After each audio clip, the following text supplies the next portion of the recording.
Hey guys, today's question has come from my recent Facebook Live over in my Facebook community, the Frugal Abundant community. So let's go and take a look at that video.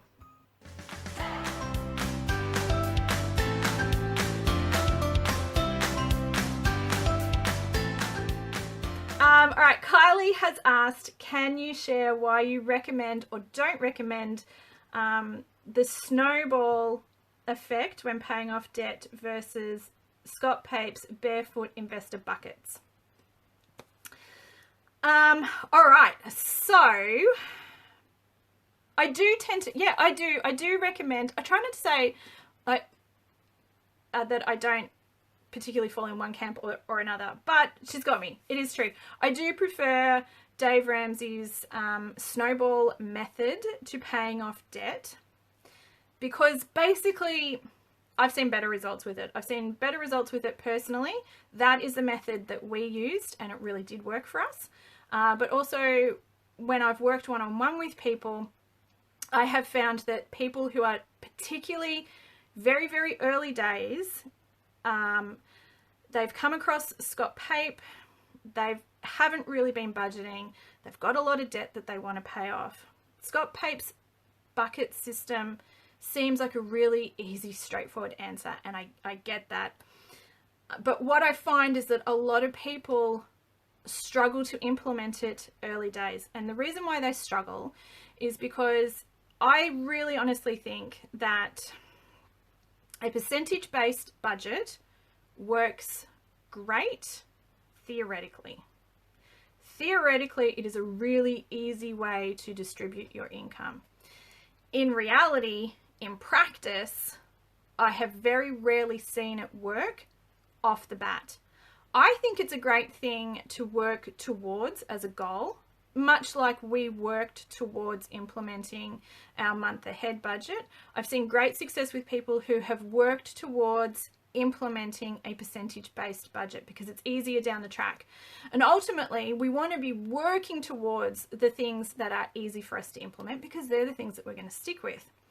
But what I see happening in the beginning, particularly with people who haven't been budgeting, is that their lifestyle, their expenses, and their current commitments do not fit within the percentage guidelines. So even if we can make them squeeze into it and try and make it work, it seems to be quite ineffective because we just basically don't have enough dynamite to throw early on in towards those little debts to get them cleared so we can get some breathing room in our budgets.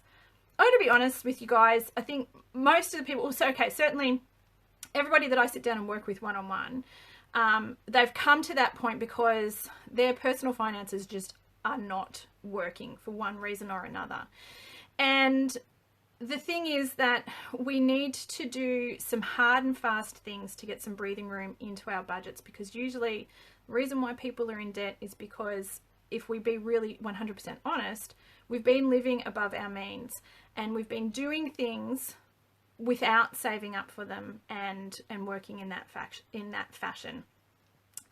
So most people, when they start something new, we want to get some hard and fast results really quickly because we want to feel like this change is working for us.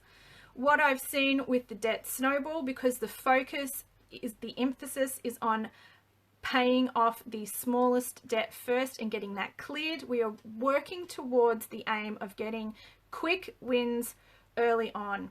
And the sooner that you get a win, like a real win, where you can turn around and you can say, I have paid this debt off, this is gone, this is out of my life and it's never coming back, you feel a real sense of achievement. When you're limited with something like a percentage-based budget that dictates how much you have to pay off towards debt, it's slow going. It really is slow going, and it's really easy to get disheartened, to feel like you're not getting any traction, you're not moving in the right direction when you're not getting wins.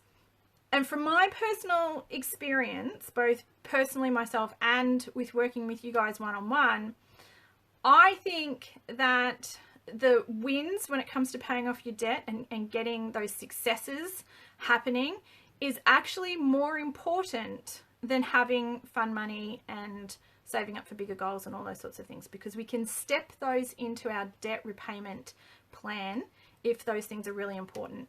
And that is one of the things that we can do with the debt snowball method, is we can have wins and rewards along the way that make us feel like we are really winning and succeeding with our goal of paying off our debt. I've seen far too many people, and I'll give you guys an example. Let's say we have a couple who are earning about $70,000 a year, and they've got about $70,000 worth of debt. This wouldn't be anybody that I know personally at all. All right, totally hypothetical, right? Now, if you were to play out Scott Pape's Barefoot Buckets to the T, these people have 10% of their income and we're just going to talk round figures. I know that this isn't mathematically correct, but say they're getting, let's go 60, because I know 60 works. Let's rewind this a little bit. Not quite exact, right? So $60,000 a year is about $5,000 a month. So you've got $5,000 a month. 10% of that is $500. So according to Scott Pape's buckets, you've got $500 a month for splurge, to go and blow on whatever you want. And for these people, I can tell you that that's been more than they've ever had to go and blow on whatever they want. You've also got $500 that you are going to put away for Smile, which is saving up for things like holidays and buying a new car or a new couch or whatever. And that's probably more. $500 to put away to travel is more than you've ever had to put away. And that's great. You're really happy. These are fantastic. This is a great budgeting system, this percentage-based budget. Now you come to your debts. You have 20% in your fire extinguisher that you are going to throw towards your debt. That's $1,000. And all of a sudden you've hit this hiccup in this road bump, because your debts, your minimum repayments on your debts are actually more than that, because you've got, what did I say, $70,000? No, 60, because we're going round figures. So you've got $60,000. Your minimum repayments on your debts may be like $2,000 a month. Now, all of a sudden we've hit this hiccup with our percentages where we're not even making the minimum repayments. And this is where I see the problem all the time with things with these percentage-based budgets. So we decide to ourselves, all right, well, I'm not going to have any Smile. I'm going to throw my Smile at debt because I have to, or you try and squeeze your daily expenses down further, and that just doesn't even work either. So anyways, sort of getting a little bit long-winded here, but you can see where it just starts to go wrong with people, particularly when they're starting, which is why I really highly suggest, if we start with a priority-based zero budget where we list out everything that we need to do, and we list it out in priority order, and we tackle it from top to bottom, and we just work our way down the list. We're making sure that our essential things are covered at the top of our list every single month. We're working our way down through the things that we're choosing to put in there, and then right down the bottom are basically our electives, the things that we just want to because we can. Then it's really easy for us to decide short term what we might go without, because we're going to throw that extra towards debt. And I think a percentage-based zero budget and the debt snowball work together really, really well. It's a simple system that gets really quick results, which is what we want. And then once we have a few quick results, a few quick wins, not only have we opened up some more leeway in our budget, I say breathing room, because we're not so tight month to month or week to week. We've got a little bit extra, which we are using as that extra is what's being thrown towards debt. The more extra we have, the quicker this thing all starts to snowball, hence the term. The more we feel like we're actually getting success and when we're moving forward. So that is the reason why too, and I know this isn't in your question, Kylie, but that's why I also recommend the snowball method over the debt avalanche, which tackles the interest rates first. Because again, we are going to stick with the thing that feels like it's working, regardless of whether or not it is mathematically the most efficient and effective way to move forward. So in a nutshell, that is why I recommend the Snowball method over something like the Scott Pape's buckets. I think we're too limited with the buckets, and that's also why I recommend it over the avalanche, debt avalanche, where we focus on the interest rates, which mathematically, yes, if we play that out, theoretically, oftentimes we are saving a little bit because we're focusing on the interest. But again, what happens theoretically between the pages of a spreadsheet isn't always the most efficient and effective, because real life. Hey, thanks for watching.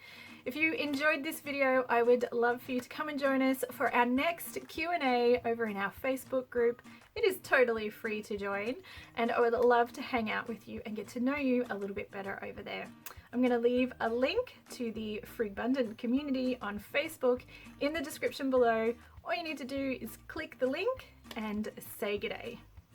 Oh hey, and don't forget, if you did find today's video useful, if you could please give it a thumbs up, that would be fantastic, and it really does help me know what kind of content you guys are enjoying.